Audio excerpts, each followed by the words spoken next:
Hello dear students, आप सबका बहुत बहुत स्वागत है इस प्रश्न बैंक की सीरीज़ में। तो दोस्तों, आज की जो वीडियो है, आज की वीडियो में हम यूनिट 3 इलेक्ट्रोकेमिस्ट्री विद्युत रसायन ठीक है कि प्रश्न बैंक का पार्ट 2 पढ़ते हैं। इसके पहले बेटा हमने पार्ट फर्स्ट हमने कंप्लीट कर लिया था। यदि पार्ट फर्स्ट को नहीं देखा तो वीडियो के डिस्क्रिप्शन में इसका लिंक दिया है, आप जाकर देख लो। आज हम पार्ट इसका 2 करेंगे और जिसमें जो बचे बेटा क्वेश्चन थे उन सभी क्वेश्चंस को कंप्लीट करने वाले हैं। ठीक है, चलो बढ़ते हैं आगे। तो बेटा हमारा जो क्वेश्चन नंबर देखो, जो आपकी यूनिट 3 थी विद्युत रसायन, इसमें बेटा हमने 5 क्वेश्चंस को पिछली वीडियो में कवर कर लिया था। ठीक है, ये 5 क्वेश्चंस को हमने कवर कर लिया था, है ना। और आज की वीडियो में दोस्तों हमें क्वेश्चन नंबर 6 से कवर करना है। ठीक है, तो क्वेश्चन नंबर 6 हमारा है सेल स्थिरांक किसे कहते हैं, विशिष्ट चालकता और सेल स्थिरांक के मध्य संबंध स्थापित करना है।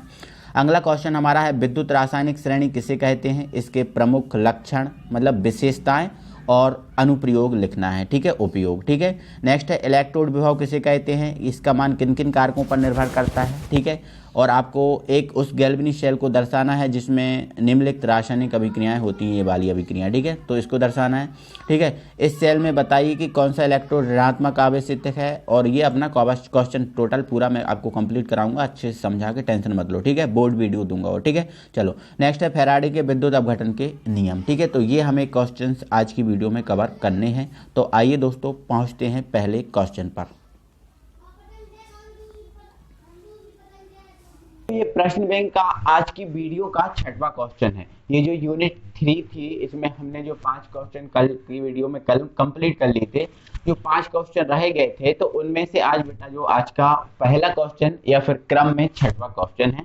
और क्या है हमारा 6वां क्वेश्चन, सेल स्थिरांक किसे कहते हैं। जो सेल स्थिरांक होता बेटा, ये सेल स्थिरांक किसे कहते हैं, सेल स्थिरांक और विशिष्ट चालकता में आपको संबंध स्थापित करना है। तो बेटा जो आपका सेल स्थिरांक होता है वो सेल से रिलेटेड होता है। किससे, सेल। तो देखो ये सेल है, सेल मैंने बना दिया। ठीक है, तो आपको इस सेल में बेटा ये इलेक्ट्रोड दिख रहे होंगे, ये 2 इलेक्ट्रोड हैं, है ना। एक इलेक्ट्रोड ये और एक इलेक्ट्रोड, और दोनों इलेक्ट्रोड एक दूसरे से स्मॉल एल दूरी पर रखे गए हैं। कितने दूरी पर, स्मॉल एल, है ना। और जो इलेक्ट्रोड है इनके अनुप्रस्थ काट का क्षेत्रफल बेटा ए मान लिया हमने। क्या मान लिया, कैपिटल ए, या फिर इसको ना स्मॉल ए भी कर सकते हैं। अनुप्रस्थ काट का क्षेत्रफल क्या होता है बेटा, मोटाई होती है। क्या होती है, मोटाई होती है। ठीक है, तो सेल स्थिरांक की परिभाषा क्या है, किसी विद्युत अपघट्य सेल में, किसी विद्युत अपघट्य सेल में 2 इलेक्ट्रोडों के बीच की दूरी, 2 इलेक्ट्रोडों के बीच की दूरी व एक इलेक्ट्रोड के अनुप्रस्थ काट के क्षेत्रफल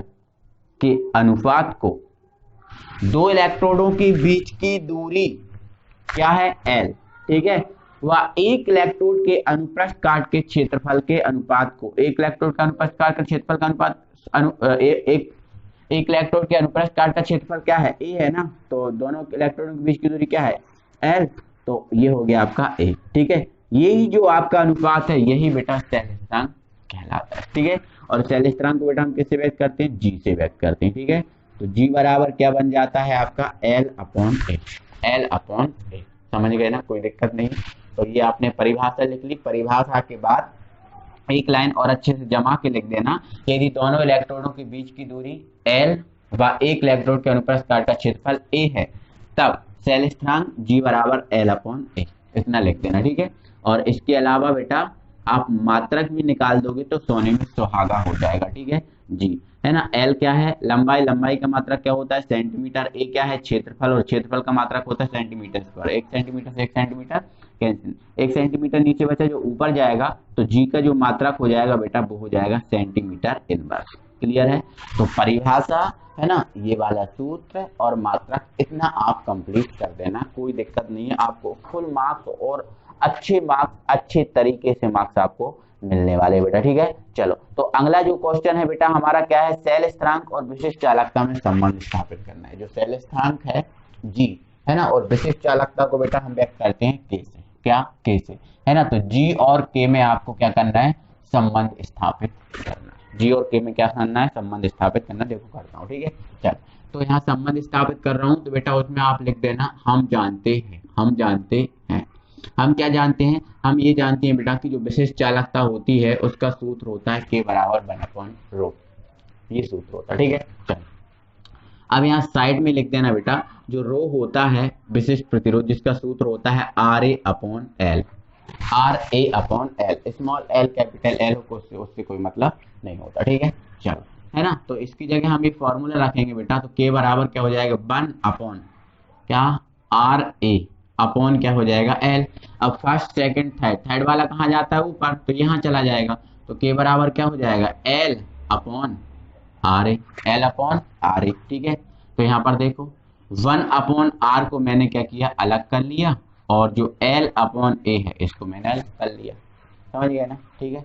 तो देखो 1 अपॉन R क्या होता है, प्रतिरोध का उल्टा दिख रहा है, तो क्या बोलते हैं उसको, C, है ना, और यहाँ L upon A, L upon A क्या होता है, देखो L अपॉन A, यहाँ स्मॉल है, यहाँ पर कैपिटल, उससे कोई प्रॉब्लम नहीं होती, A है बस, ठीक है। ये क्या होता है, G, है ना, तो इसकी जगह हम क्या रख देंगे, K, ठीक है, सॉरी, इसकी जगह हम क्या रख देंगे, इसकी जगह हम रख देंगे C, और L अपॉन A की जगह हम क्या रख देंगे, G, ठीक है। तो K बराबर C डॉट G, जो आपका विशिष्ट चालकता और जो प्रतिरोध, सॉरी, सेल स्थिरांक और विशिष्ट चालकता है उसमें संबंध है, ठीक है। ये विशिष्ट चालकता और ये क्या हो गया, सेल स्थिरांक के संबंध हो गया, समझ में गए ना, कोई दिक्कत तो नहीं है बेटा, है ना। तो क्वेश्चन नंबर हमारा 6 कंप्लीट हो गया। ओके, चलो बढ़ते हैं अगले क्वेश्चन पे।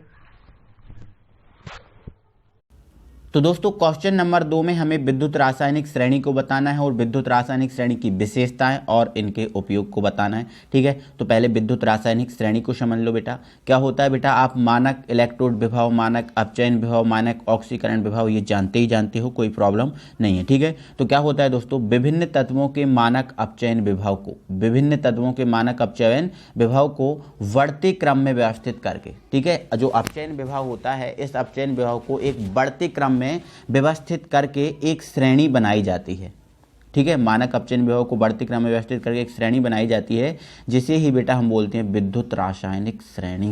विद्युत रासायनिक श्रेणी, आपको यहाँ बेटा तत्व दिख रहे होंगे, लिथियम, पोटेशियम, ठीक है, और अंत में दिख रहा होगा फ्लोरीन, ठीक है। इन तत्वों के जो मानक अपचयन विभव इनके बढ़ते क्रम में व्यवस्थित किया गया है और बढ़ते क्रम में व्यवस्थित करके एक श्रेणी बना दी गई है, वही श्रेणी बेटा विद्युत रासायनिक श्रेणी कहलाती है, ठीक है। तो ये विद्युत रासायनिक श्रेणी हो गई। इसके अलावा विद्युत रासायनिक श्रेणी की क्या विशेषताएं हैं बेटा? तो दोस्तों विद्युत रासायनिक श्रेणी की विशेषताओं पे बात करें तो दोस्तों विशेषता 2, विद्युत रासायनिक श्रेणी की जो पहली विशेषता है ये है, विद्युत रासायनिक श्रेणी में ऊपर से नीचे की ओर जाने पर धातुओं की, यहाँ पर बेटा जाने पर के बाद बेटा आप धातुओं की कर लेना, क्या धातुओं की लिखा नहीं पाया है, ठीक है। तो विद्युत रासायनिक श्रेणी में ऊपर से नीचे की ओर जाने पर धातुओं की अपचयन क्षमता घटती है। किसकी घटती है बेटा? जो धातु होती हैं, इन धातुओं की जो अपचयन क्षमता है वो घटती है। किसकी? धातुओं की, ठीक है। बट अधातुओं की जो अपचयन क्षमता है वो बढ़ती है बेटा, अधातुओं की अपचयन क्षमता बढ़ती है, ठीक है। धातुओं की क्या होती है? घटती है, ठीक है। तो इसमें जोड़ लेना बेटा। नेक्स्ट है हमारा पॉइंट बेटा, श्रेणी में ऊपर से नीचे की ओर जाने पर अधातु, ठीक है, अधातु का ऑक्सीकरण क्षमता, अधातुओं की ऑक्सीकरण क्षमता बेटा घटती है, ठीक है। ध्यान रखना बेटा, है ना। अधातुओं की ऑक्सीकरण क्षमता तो घटेगी लेकिन धातुओं की क्या होगी? बढ़ेगी, ठीक है। चलो, है ना। थर्ड पॉइंट है, ऊपर से नीचे की ओर जाने पर धन विद्युतीय गुण कम होता। बिल्कुल बेटा सही हमारा पॉइंट है। तो 3 पॉइंट हमारे कवर, और ऋण विद्युतीय क्षमता बेटा बढ़ती है, ठीक है। तो इसमें ये लिख लेना, ठीक है। नेक्स्ट है, श्रेणी में ऊपर से नीचे की ओर जाने पर धातुओं का ऑक्सीकरण गुण बढ़ता है, ठीक है। किसका बेटा? देखो अधातुओं का देखो कम हो रहा था ना, और धातुओं का क्या होता है बेटा? बढ़ता है। तो ये अलग से पॉइंट ऐड हो गया, कोई दिक्कत नहीं बेटा, आप इसको सुधार कर लेना, ठीक है। थोड़ा सा ही है इसमें, ठीक है। चलो आगे बढ़ते हैं बेटा। और बेटा अब जो विद्युत रासायनिक श्रेणी है इसके उपयोग मतलब अनुप्रयोग पे बात करते हैं। तो बेटा विद्युत रासायनिक श्रेणियों में धातुओं की क्रियाशीलता ज्ञात करने में होता है, कौन क्रियाशील अधिक है, कौन क्रियाशील कम है, ठीक है। चलो इसके अलावा धातुओं की अपचायक प्रवृत्ति ज्ञात करने में कौन अधिक अपचायक, कौन कम अपचायक, ठीक है। अधातुओं की ऑक्सीकरण क्षमता ज्ञात कर सकते हैं, धातु के मानक इलेक्ट्रोड का विभव का मापन कर सकते हैं, ये चीजें हम कर सकते हैं। तो ये हमारा हुआ बेटा क्वेश्चन नंबर 2 कंप्लीट, क्लियर। अब हम पहुंचते हैं क्वेश्चन नंबर 3 पर। तो बेटा ये हमारा क्वेश्चन नंबर 8 है, और क्वेश्चन नंबर 8 में बेटा हमें इलेक्ट्रोड विभव को बताना है, और इलेक्ट्रोड विभव किन किन कारकों पर निर्भर करता है इसे हमें बताना है, ठीक है। तो इलेक्ट्रोड विभव, ठीक है। तो क्या होता है बेटा, जब किसी मतलब इलेक्ट्रोड, जब किसी धातु मतलब इलेक्ट्रोड को उसी धातु के, जैसे जिस कॉपर की धातु है तो उसी धातु का लवण, ठीक है, जैसे जिंक की धातु है तो जिंक का लवण, ठीक है, जब किसी धातु को उसी धातु के किसी लवण विलयन में डुबाया जाता है तो उस धातु तथा विलयन के संपर्क स्थल पर एक विद्युत द्विक स्तर, मतलब धातु और इलेक्ट्रोड के, धातु और जो विलयन है उनके मध्य इलेक्ट्रॉनों का स्थानांतरण होता है, ठीक है। विद्युत द्विक स्तर का मतलब इलेक्ट्रॉनों का क्या होता है, स्थानांतरण होता है। तो धातु और विलयन के संपर्क स्थल पर, जहां पर वे संपर्क करते हैं, एक विद्युत द्विक स्तर उत्पन्न हो जाता है, ठीक है, जिसके फलस्वरूप जब विद्युत द्विक स्तर उत्पन्न होगा तो क्या होगा बेटा, जो धातु और विलयन है उसके मध्य क्या हो जाएगा, एक विभवांतर उत्पन्न हो जाएगा, ठीक है, जिसे इलेक्ट्रोड विभव कहते हैं, ठीक है, इलेक्ट्रोड विभव कहते हैं, ठीक है। तो ये परिभाषा, और इससे इलेक्ट्रोड विभव को E0 से हम व्यक्त करते हैं या प्रकट करते हैं, ठीक है, ठीक है। इसे वोल्ट में मापा जाता है। जो इलेक्ट्रोड विभव होता है बेटा, इसको हम किससे मापते हैं, वोल्ट में मापते हैं। क्लियर हुआ बेटा? थोड़ा सा मैं छोटा सा करके इनको पूरा दिखा रहा हूं ताकि आप स्क्रीनशॉट इसका ले सको। क्लियर है बेटा? ठीक है, तो ये अपना क्या हो गया बेटा, इलेक्ट्रोड विभव। अब इलेक्ट्रोड विभव को प्रभावित करने वाले कारक या इलेक्ट्रोड विभव किन किन कारकों पर निर्भर करता है, इस पे बात कर रहे हैं, ठीक है। तो बेटा इलेक्ट्रोड विभव जो प्रभावित करता है, एक सेकंड बेटा, ठीक है, उसको पहला कारक है बेटा चालक की प्रकृति। चालक कैसा है, जिस इलेक्ट्रोड की चालकता अधिक होगी वह उतना ही अधिक इलेक्ट्रोड विभव उत्पन्न करेगा, ठीक है। तो जो चालक अधिक चालकता रखेगा उसका इलेक्ट्रोड विभव अधिक होगा, और जो कम रखेगा उसका इलेक्ट्रोड विभव कम होगा। सिंपल सी बात है बेटा, ठीक है। चलो इसका दूसरा पॉइंट बेटा हो गया। दूसरा पॉइंट इसका ये है, धात्विक आयन की विलयन में सांद्रता, मतलब जो धात्विक आयन है, ठीक है, धातु आयन जो है वो विलयन में कितना अधिक है उसके ऊपर भी डिपेंड करेगा, ठीक है। तो सांद्रता, सीधी सी बात, ये पॉइंटर हमारा क्या है, सांद्रता। सांद्रता बढ़ाने पर इलेक्ट्रोड विभव का मान बढ़ेगा, ठीक है, क्योंकि सांद्रता बढ़ने पर जो आयनन जो विभव है वो घट जाता है, ठीक है, या फिर आयनन घट जाता है। जब सांद्रता जो बढ़ती है तो आयनन क्या हो जाता है, घट जाता है, फलस्वरूप चालकता कम हो जाती है, ठीक है, ध्यान रखना, ठीक है। सांद्रता जब जैसे ज़्यादा होगी तो आयनन उतना ही ज़्यादा हो जाएगा, तो फिर घट जाएगा, ठीक है। चलो सांद्रता मतलब, या फिर हम ऐसा कहें बेटा अच्छे से समझें तो सांद्रता बढ़ाना मतलब विलयन को गाढ़ा होना। सांद्रता बढ़ाना मतलब विलयन कैसा होना, गाढ़ा होना। और जब कोई पदार्थ गाढ़ा हो जाएगा तो आयनन उसमें कम होगा, आयनन उसमें कम होगा, ठीक है, समझ रहे ना। और आयनन कम होगा चालकता कम हो जाएगी, ठीक है। चलो ना, अगला पॉइंट है बेटा हमारा ताप क्रम, मतलब ताप। इलेक्ट्रोड विभव का मान ताप पर भी निर्भर करता है। किस पर, ताप पर। जो ताप बढ़ाने पर आयनन बढ़ जाता है, फलस्वरूप जो आपका इलेक्ट्रोड विभव है उसका मान भी क्या हो जाएगा, बढ़ जाएगा, ठीक है। चलो ये क्वेश्चन हमारा कंप्लीट हो गया, ठीक है। ये क्वेश्चन नंबर 8 था।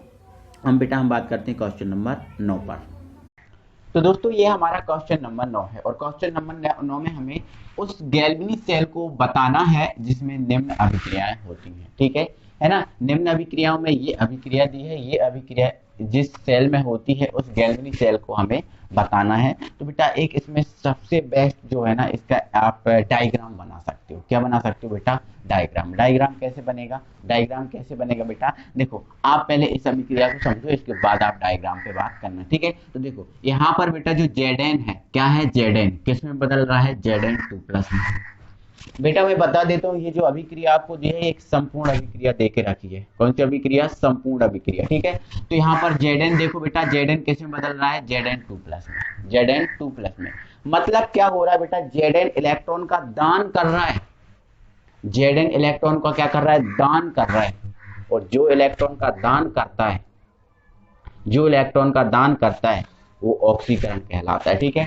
मतलब यहाँ यदि इस Zn से इस Zn पर जाएं तो यहाँ पर बेटा इलेक्ट्रॉन दान हो रहा है, और इलेक्ट्रॉन का दान करना बेटा क्या कहलाता है, ऑक्सीकरण। क्या कहलाता है, ऑक्सीकरण। और ऑक्सीकरण हमेशा बेटा हमने गैल्वेनिक सेल में पढ़ा है, किस पर होता है, एनोड पर होता है। किस पर होता है, एनोड पर होता है, ठीक है। और यहाँ पर देखो, यहाँ पर Ag+ है और यहाँ पर Ag है। मतलब ये जो Ag है इलेक्ट्रॉन ग्रहण कर रहा है, और इलेक्ट्रॉन ग्रहण करके Ag में बदल रहा है, ठीक है। क्योंकि इस पर तो देखो Ag+ था, Ag+ था, और ये देखो Ag में बदल गया। मतलब क्या है, मतलब इसने इलेक्ट्रॉन ग्रहण कर लिए तब तो Ag में बदला। यहाँ पर देखो Zn था, Zn2+ में बदल गया, मतलब इसने इलेक्ट्रॉन दान किए तब तो Zn2+ में बदला, ठीक है। तो इस Ag से इस Ag तक क्या हो रहा है बेटा, अपचयन हो रहा है। क्या हो रहा है, अपचयन। और अपचयन आपको पता है ना बेटा, हमेशा किस पर होता है, कैथोड पर होता है। किस पर होता है? कैथोड पर। एक बात और बता दे रहा हूँ बेटा, जो आपका गैल्वेनिक सेल होता है या विद्युत रासायनिक सेल होता है उसमें एनोड होता है ऋणात्मक और कैथोड होता है बेटा धनात्मक। कैसा होता है? धनात्मक। अब आप इस सेल को बना सकते हो, इस सेल को आप फुली बना सकते हो। ठीक है, देखो मैं एक स्ट्रक्चर फॉर्म दिखा रहा हूँ बेटा। ये आपको जो सेल दिख रहा है ना, इस सेल में आप देखो Zn है, कोई दिक्कत नहीं। और Zn देखो बेटा एनोड का ही काम कर रहा है। किसका काम कर रहा है? एनोड का। बट यहाँ पर देखो इस तरफ कॉपर का छड़ लगी होगी। किसकी छड़? कॉपर। और कॉपर की छड़ किसका काम कर रही है? कैथोड का। ठीक है, तो उस कॉपर की छड़ की जगह बेटा आप उस कॉपर की जगह आप क्या कर देना, उस कॉपर की जगह आप इसकी Ag की छड़ लगा देना, Ag की छड़ लगा देना। ठीक है ना। और यहाँ पर कॉपर सल्फेट का जो विलयन भरा है उसमें क्या कर देना, आप सिल्वर सल्फेट का विलयन डाल देना। किसका? सिल्वर सल्फेट का। आपका डायग्राम बन गया। कॉपर की जगह Ag और कॉपर सल्फेट की जगह सिल्वर सल्फेट, आपका ये डायग्राम बन जाएगा। ठीक है, उस इस गैल्वेनिक सेल का जो ये दिखा रहा है इसका डायग्राम बन जाएगा। समझ गए ना? चलो अब इनके हम जवाब दे दें। इस ये बोला है कि कौन सा इलेक्ट्रोड ऋणात्मक आवेशित है। हमारे पास दो इलेक्ट्रोड तो ही हैं, एक जिंक का और एक सिल्वर का। दो ही इलेक्ट्रोड है, एक जिंक का है और एक सिल्वर का है। दो ही इलेक्ट्रोड है हमारे पास, एक जिंक और एक सिल्वर। तो ये पूछा कौन सा इलेक्ट्रोड ऋणात्मक आवेशित है। तो हमें पता है ऑक्सीकरण किस पे हो रहा है बेटा? Zn पे हो रहा है। और Zn क्या है? एनोड है। और एनोड हमेशा क्या होता है? ऋणात्मक। ठीक है, तो इसका जो आंसर है वो क्या होगा? जिंक। Zn यहाँ ब्रैकेट में देख देना, जिंक। जिंक का जिंक का इलेक्ट्रोड ऋणात्मक आवेशित है। जिंक का इलेक्ट्रोड ऋणात्मक आवेशित है। किसका इलेक्ट्रोड? जिंक का इलेक्ट्रोड। क्योंकि जिंक पे एनोड है और जिंक एनोड और एनोड माइनस का काम करता है। ठीक है, तो जिंक का इलेक्ट्रोड ऋणात्मक आवेशित है। यहां पर आप फुल दे देना इसको, ऋणात्मक आवेशित है। समझ गए ना? कोई दिक्कत नहीं है बेटा। ठीक है, अब धनात्मक आवेशित का बोलता तो आप क्या बोलते थे? सिल्वर का इलेक्ट्रोड धनात्मक आवेशित है। क्लियर है? ठीक है, इतना ही पूछा। अब इसमें ये पूछा है कि सेल में विद्युत धारा के वाहक कौन है। तो बेटा सेल में तो विद्युत धारा के वाहक इलेक्ट्रोड ही होते हैं। सेल में धारा प्रवाहित होती है तो इलेक्ट्रॉन के कारण, इलेक्ट्रॉन गलती से निकल गया, इलेक्ट्रॉन के कारण। कहीं भी जो धारा का प्रवाह चालक होता है, धारा को प्रवाहित करता है, वो इलेक्ट्रॉन ही प्रवाहित करता है। ठीक है, तो इसमें आप लिख देना सेल में विद्युत धारा के वाहक इलेक्ट्रॉन है। कौन है? इलेक्ट्रॉन। फुल लिख देना आप इसमें। ठीक है, सेल में विद्युत धारा के चालक इलेक्ट्रॉन है। ठीक है, अगला क्वेश्चन, प्रत्येक इलेक्ट्रोड पर होने वाली अभिक्रिया। प्रत्येक इलेक्ट्रोड पर होने वाली अभिक्रिया मतलब एनोड पर और कैथोड पर, दोनों पर अभिक्रिया बताओ। ठीक है, तो आप यहाँ पर लिख देना बेटा एनोड पर। किस पर? एनोड पर। ठीक है, तो एनोड का काम, एनोड पर कौन है? जिंक एनोड का काम कर रहा है, जिंक क्षण। और एनोड पर क्या हो रहा है? Zn किस में बदल रहा है? Zn2+ में। और Zn एनोड पर दिखा रहा हूँ बेटा, है ना, Zn किस में बदला बेटा? Zn2+ में। ठीक है, और Zn2+ में कब बदला? Zn जो है ना वो Zn2+ में कब बदला? जब इसने 2 इलेक्ट्रॉन का दान किया। ठीक है, तो 2 इलेक्ट्रॉन का दान किया तब ये Zn2+ में बदल गया। समझ गए ना? और जब दान किया तो इस पर क्या हुआ बेटा? ऑक्सीकरण। तो आप लिख देना यहाँ पर ऑक्सीकरण। क्लियर है? ठीक है, अब प्रत्येक इलेक्ट्रॉन, एनोड पर तो लिख दी, अब हमें क्या करना है? कैथोड वाली भी लिखना है। ठीक है, तो आप डाल दोगे हेडिंग कैथोड पर। और कैथोड पर क्या हो रहा है? देखो कैथोड पर Ag किस में बदल रहा है? Ag+ में बदल रहा है। ठीक है, तो ये आप लिख दोगे Ag+। ठीक है, Ag+ का बदलेगा जब ये, अभी तो इसने इलेक्ट्रॉन दान किया है ना, तब ये इलेक्ट्रॉन को क्या कर लेगा? ग्रहण कर लेगा। ठीक है, तो ये Ag में बदल जाएगा। और जो इलेक्ट्रॉन को ग्रहण करता है वो क्या होता है? अपचयन। तो ये हो गया अपचयन। समझ गए ना? ठीक है, तो ये एनोड पर लिख दी और ये कैथोड पर लिख दी। ठीक है, चलो तो बेटा आपको ना उस गैल्वेनिक सेल को दर्शाना है, मतलब उस सेल को ही बना देना जो मैंने आपको अभी बताया ना, तो सेल को भी आप बना देना, तभी जाके आपको फुल मार्क्स और अच्छे मार्क्स मिलेंगे क्वेश्चन में। ठीक है, चलो तो ये क्वेश्चन बेटा आई होप आप समझ गए होंगे। कोई दिक्कत नहीं है। चलो अगले क्वेश्चन पे बढ़ते हैं।